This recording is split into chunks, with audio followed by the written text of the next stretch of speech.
there's hope. Look with me in the Gospel of John this morning. I want to speak to you real quickly on something that kind of fits real well. We didn't plan it, but it goes along with my brother's testimony a while ago and a few of the songs. I want to speak to you on this topic this morning, fan or follower. There is a major difference in the two. I told Kevin and Logan a while ago they're going to like my opening illustration. I think, maybe, I'm not sure. Way back in 1906, the Chicago Cubs went to the first of 3 World Series in a row. First team in any sport to ever do 3 in a row. Now, you might be surprised to know they lost. But they did come back in 1907 and 1908 and won back-to-back World Series. Now, some of you, I know you're not sports fans, but you get the general idea. They won in 1908. Now, does anybody know the rest of that story? I know Kevin and Logan and Jackie do, because they're from Illinois. Anybody know the rest of that story? What happened after 1908? They lost, and they lost big, regularly, splendidly. They went back to the World Series in 45, but they lost. They did win in 2016. Logan's a happy boy. Logan and Kevin and Jackie and James Smith, that used to be the pastor up at Sharon, the only Cubs fans I know. But like I said, they finally, after all those years, got rewarded. And the interesting thing is that there were some people. Again, James Smith. Many of you remember James. James was a Cub fan back when there wasn't any. Not even in Chicago there wasn't many. But James was a Cub fan. I think about around here. We had a few around here. You had Geraldine, you had David, you had Wayne Linker. We had some Braves fans. They were beyond fans. They were followers of the team. Good, bad, indifferent. And boy, there were some years that to be a Braves fan hurt. I mean, it was rough being a follower, a lover of the Braves. But a lot of people are fans. It's amazing to me. Again, just how many Chicago Cubs shirts and hats I've seen in the last year. And Kevin's over there nodding his head. Kevin wore his when people laughed at him for wearing them. He was, I can remember seeing Logan back before he was 8 feet tall, back when he was 2 feet tall, wearing Cubs hats. They were followers of those Cubs. You call over there or something, they're watching those Cubs. They were committed to the Cubs. Geraldine, Wayne Linker, my grandpa, I know some folks that were devout followers of the Braves. Not just fans. I said, I know people whoever's winning, they're a fan all of a sudden. There's a difference in a fan and a follower. Jesus had both. Jesus had a mixture of fans and followers. He had some that were fans. They wanted to see somebody raised from the dead. They wanted to see, something healed. They wanted to see some water turned into wine. They wanted to see him walk on water. They wanted to see some miracle. They wanted something, but as following Christ got harder and the miracles got fewer and further between, they became a little bit less of a fan.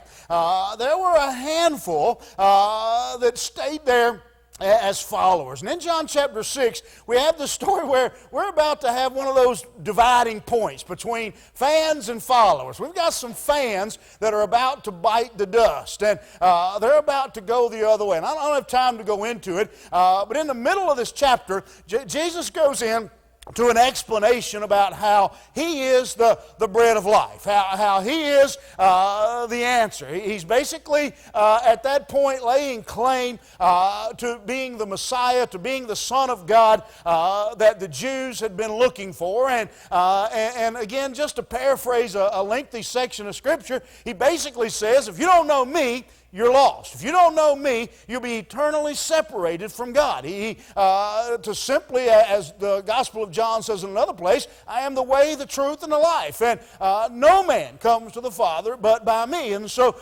Jesus lays that out in this section and in this discussion with some people that are tagging along and listening to what he has to say. And when he tells them this, he says, again, I am the bread. I'm what you've been looking for. And I am the answer. And that you must partake in this bread to know God. And when he does that, it causes an uprising. It causes a division. I want you to see with me this morning the four things that take place. And after Jesus lays this claim out, you begin with the disciples' anger. When we see the Bible tells us that when Jesus says, I'm the bread, I'm it.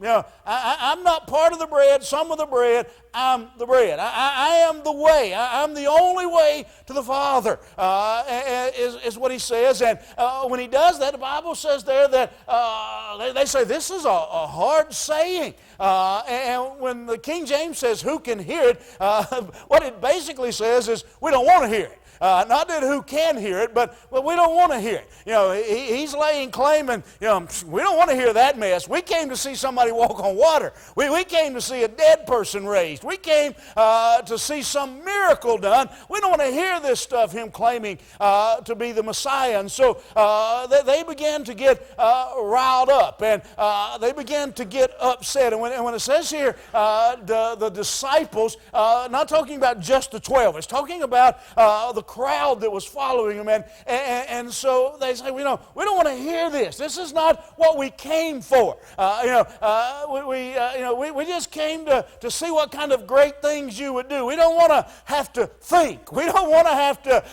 We don't want to be confronted with truth. We don't want to be confronted with God, and so we don't want to hear that. Well, unfortunately, things haven't changed much in the world today. The world doesn't want to hear truth. The world doesn't want to hear reality. The world doesn't want to hear the truth of God's Word. We could come in here tonight, this morning, I've told you this before, we could come in here and you roll somebody up here in a wheelchair and let me come down and whack them in the head and they get up and walk out. We'd have a building full tonight. People want to see those kind of things, but they don't want to hear you say, thus saith the word of the Lord. They don't want to hear that there is but one way of salvation. We live in a world that doesn't want to hear that kind of preaching and teaching. Everybody's good. Everybody's okay. As long as you believe something, then you're all right. As long as you're sincere in your beliefs and all that kind of stuff. Know what the Bible says? Jesus says, I am the bread. I am the way. I am the light. That's what Christ said. Now, that's not pleasing in our world today, and it still upsets people. We still would have folks who would disagree with that, and so we have the disciples' anger. But not only that, look at this, the divine announcement. Jesus looked at them and says, does this upset you? Does this offend you? Does this offend you, he says? And he says, here it is, no man can come to me except it were given unto him of the Father. He says, you come to me by the drawing of the Father. You come to me because of the leadership, the drawing, the work of what the Father does. And so Jesus here, again, if you go back, and I hope you'll do this afternoon, you'll take time to go back and read the 9, 10 verses leading up to this passage. And you will find out that what the disciples said was right. It is a hard saying. It is a little bit complicated what Jesus lays out there about I am the bread and you got to take of the bread and it's leave you scratching your head a little bit if you're not careful. So Jesus says, let me make it real plain to you. Here it is. Here it is. No man comes. And what Christ does in that moment, he lays claim again to the Messiahship. I am the Son of God. And the people don't like that. The people get angry. Again, moving quickly here, you've got the anger, you've got the announcement, but notice here what we have next. We've got the disturbing accusation. From that point, many of the disciples, many of the fans, those who were just tagging along, began to disappear. We know as we read the story of the gospel of Jesus Christ, we know that by the time He got to the cross, that the only one we see still with Jesus, still following Jesus, is John. The other disciples, one has betrayed Him, the others are in hiding.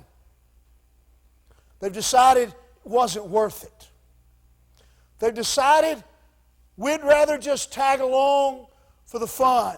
We'd rather just tag along for the show.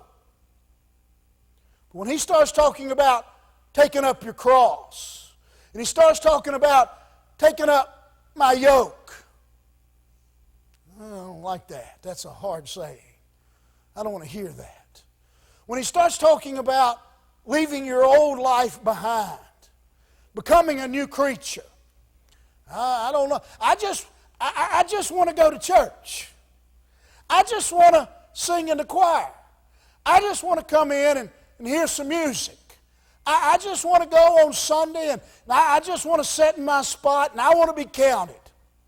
You know, I just want to go and be around. But when Christ starts saying, okay, but here's what I require. Take up your cross and follow me. Wait a minute. I don't know about that. I don't know if I want to leave behind all my old ways. I don't know if I want to leave behind all my habits. I don't know if I want to leave behind all those things that I've enjoyed for so long. I want to do things my way. As my brother said, I was sitting there thinking as he was talking about his story, he's preaching my sermon. I want to do things my way. I just want to go about, I just want to, I just want to be around and I just want to have fun, but I really don't want to take up any cross. I don't really want to have to do anything. I really don't want to have to change anything. I just want to keep going like I always have. I'll go to church. I'll give Him a Sunday a month or so. I'll throw a few dollars in the offering plate. Once in a while, I might even throw in a few extra. If they take up a special collection, I'll help. If they need a little work, maybe I'll help with a little work. But give my heart and life to Jesus, and Jesus says to him, He says to that 12 closest to Him, He says, so what are you going to do? Are you going to be a fan? Or are you going to be a follower? Most of you know this morning, you've been here enough to know that I'm trying to get away from using the word Christian. Because everybody I know claims to be a Christian. Everywhere I go, just go out on the street and start asking people, are you a Christian? Yeah, my grandma was a Christian, my grandpa was a Christian, I'm a Christian. That's the way it works. But to be a follower of Christ, one who patterns their life after Jesus, who follows His teachings, not just come to church. You go out and ask people. Go out and just ask people, are you a Christian? Yes. What does that mean? I go to church.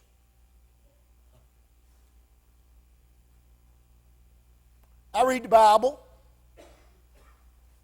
You know, I send my kids to church. Send them to church, not even take them to church. Yeah. Those kind of things. Mama, grandma, all of them went to church. So my uncle was a preacher. All kinds of answers to what it means to be a Christian.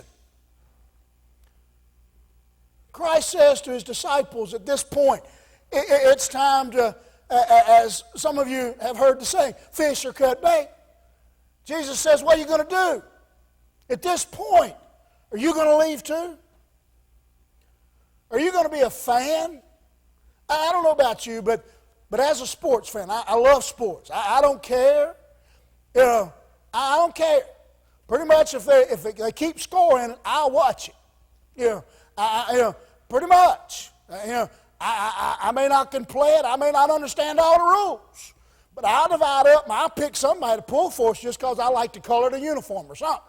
I'll find some reason if they keep and score to take sides. You know, somebody, you know, I was talking baseball. Some of y'all remember, it's been, gracious, probably 20 years ago when the Mets and the Red Sox played in the World Series. I would rather see the Russians win than the Mets. Now, that's just the way I am. Y'all remember that play when Buckner let the ball roll through his leg at first base? My wife was pulling for the Mets.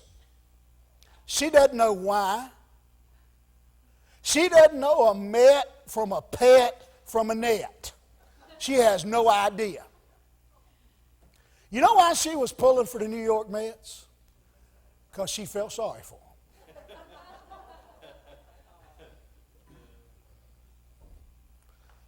She became a fan of the Mets for 4 or 5 games.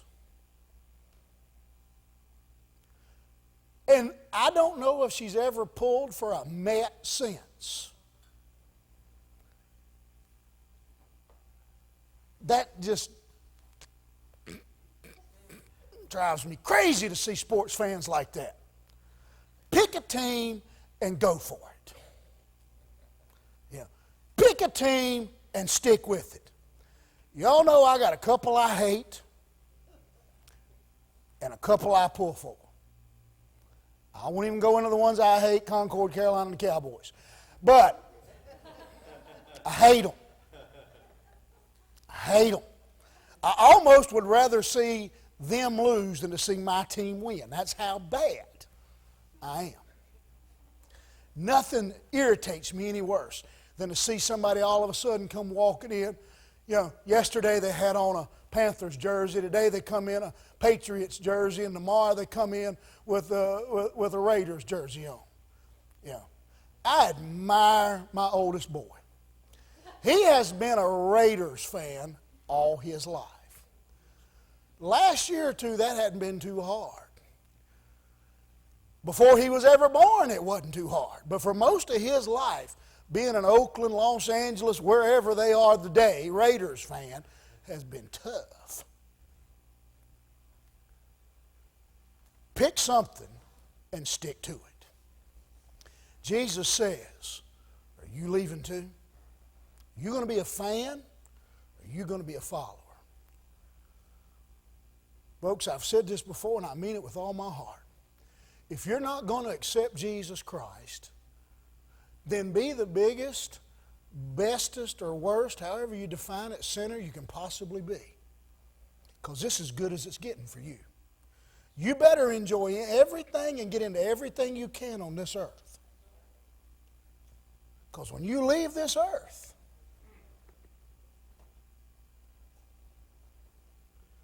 see, what you got to remember is for the believer, this world is as bad as it ever gets. And for the lost man, this is as good as it ever gets. Jesus says, are you going to follow me? Or are you just going to be a fan? Are you just going to sit on the sidelines and cheer when things are going your way? You ever seen somebody at the end of a ball game crying over their team? Just crying because their team lost. Just, you know, I love my team, but I ain't never cried over them losing. I'm sorry. I just guess I'm not that much of a fan, follower, nothing else. I'm not crying over a stupid ball game. But they're that invested in it. How invested are we in following Jesus Christ? I think that's the question the church has to answer in 2017. We've become fans, not followers. Let me give you real quick an example. It's been several years ago, and I'm not going, as a matter of fact, I couldn't if I wanted to. I can't call anybody out by name, but I don't remember what exactly was going on. But for some reason, I asked on a Sunday morning, do y'all want to have church tonight? Y'all know how I generally ask that question. Doesn't matter to me, I'll be here. But I don't want to show up and be alone. And I looked across this building, there were hands all over the place. Yeah, we want to have church tonight. And I get to looking, and about 2/3 of the hands that were saying, yeah, we want to have church tonight, don't come to church on Sunday night. You don't get a vote. You know, listen, if we were to vote today, do we want to shut the church down? Do we want to sell the church property? Do we want the church to go away? Even people that hadn't darkened the church door in years, no, we want the church there. We need the church in our community. You know, we need the influence of the church in our community. You know, we need to quit being fans. You know, we need to start being a follower of Jesus Christ. We need to quit cheering from the sidelines when things go our way. I've noticed church a lot of times sounds like our children. I don't know if y'all have this at your house, but occasionally we have one of those conversations where you need to do something with your children. Sometimes it's my children, sometimes it's her children. Once in a while it's our children, and ever so often we don't either one know any of them. They acting like their grandma. Yeah.